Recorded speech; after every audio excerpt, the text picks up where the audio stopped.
Our life consists of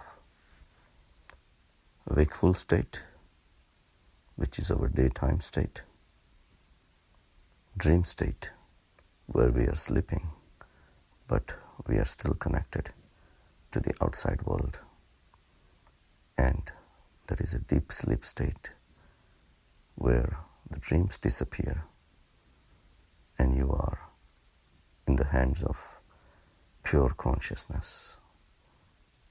It's literally a samadhi state,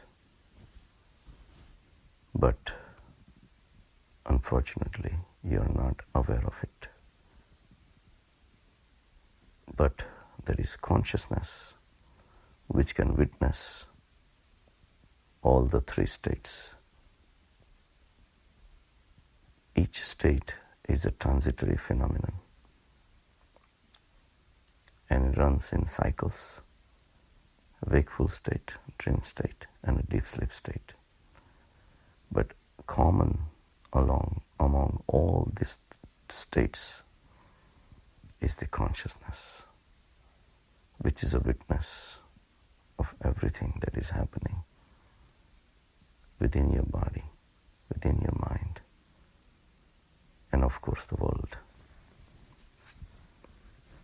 So at witness level, it stands apart, it stands alone. If we could make it alive with our awareness, we can be in that state during the daytime while performing your day-to-day activities. And because the consciousness state is pure, divine, it can make you realize where your mistakes are at the mind level.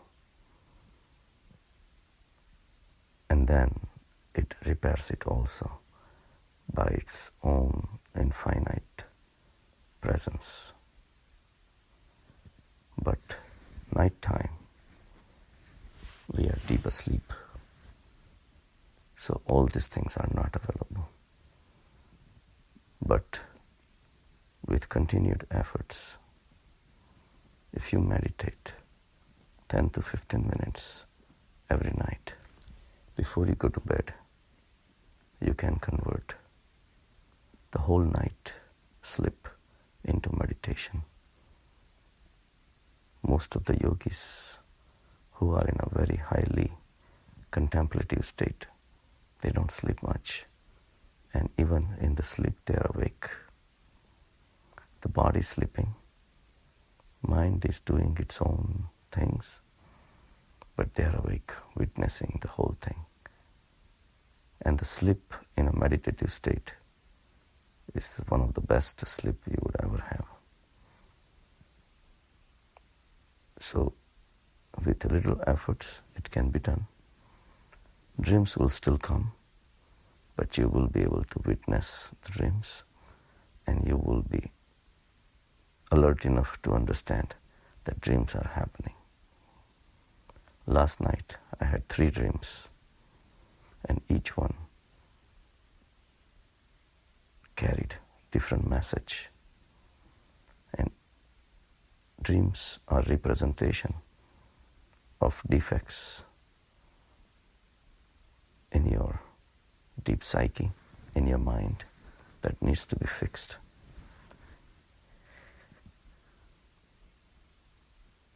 First dream was, and keep that in mind, all dreams are crazy. The content is immaterial, but the message is the most important. In the first dream, I was in a room, controlled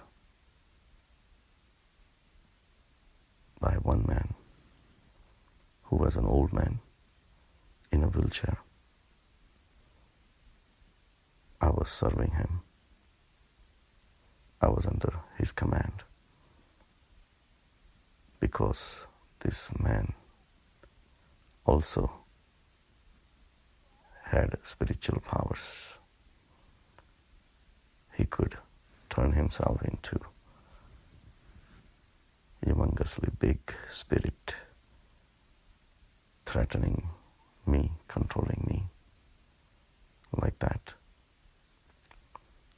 So it turns out to be I'm doing my best to serve him, but all of a sudden I get a phone call from a patient, and I need to answer that phone call. The patient is on the other line, and this spirit of the old man does not like it. It turns into a huge ball of spirit that starts hovering over me, just because the fact that I was answering to the patient's phone call. And I needed to maintain my balance, composure, my samta. Samta is balanced state of mind. So imagine the huge spirit, threatening spirit hovering over you, and on the other hand, you trying to perform your duty, which is built into me at this state. Answering a patient's phone call is one of the highest duties in the life, to fulfill your dharmas. And at that time, to maintain samta. Samta is a balanced state of mind. Samadhi is a state where samta already has happened. To maintain samta in the face of tremendous adverse situations is very crucial. I was a little disturbed, but my consciousness was watching me that I was disturbed. But with the strength of consciousness, I could remain awake, alert, watching the dream, and most important, in a balanced state of mind. And I'd let the whole situation ride off, continuing my phone call with the patient.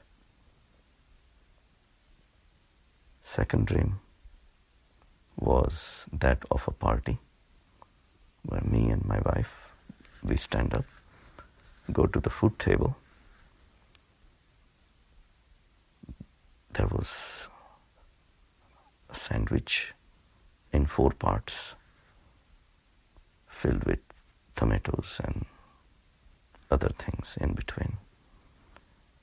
So me and my wife proceeded. I took 1 piece of this big size sandwich. The other 3 were still sitting there. I turned around to speak to my wife,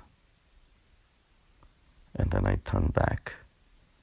All of a sudden, the piece that I had taken was taken over by someone else across the table.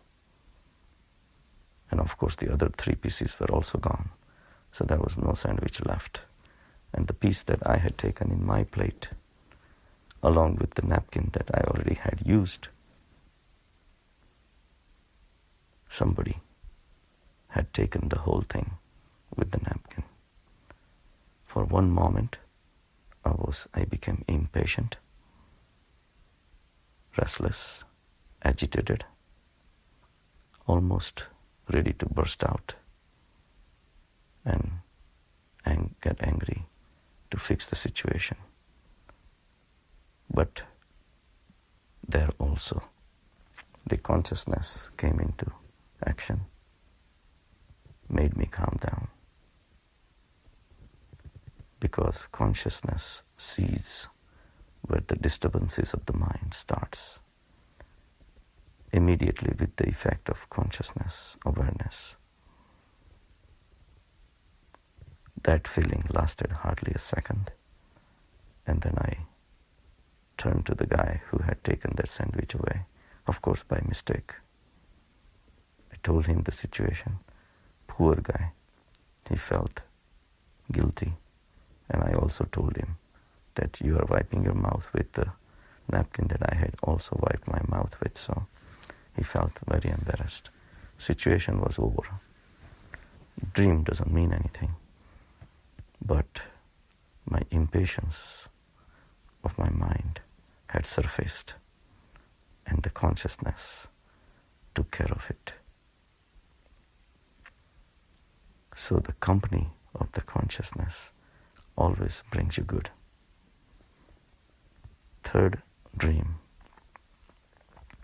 came later in the night, and I am standing in the middle of an intersection and trying to walk to the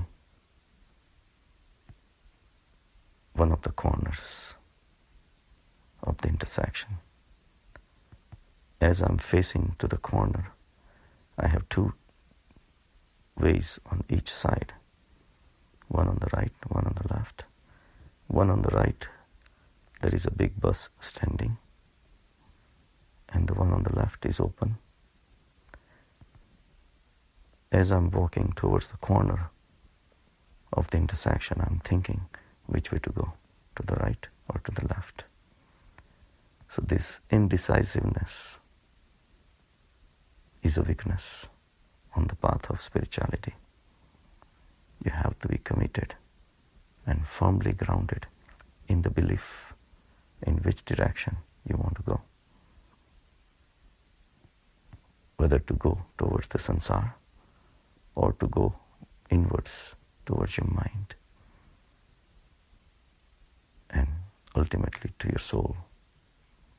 So this indecisiveness also surfaced in the form of a dream.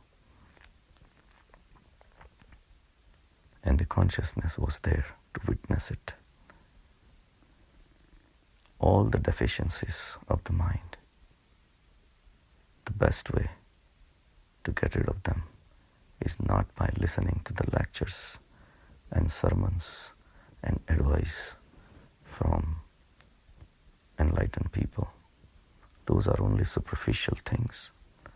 But in the deep state of your mind, deep state of your meditation, you can look at these deficiencies of your mind, and then in the presence of glorious infinite consciousness, which is pristine, which is divine, these deficiencies can get corrected little by little.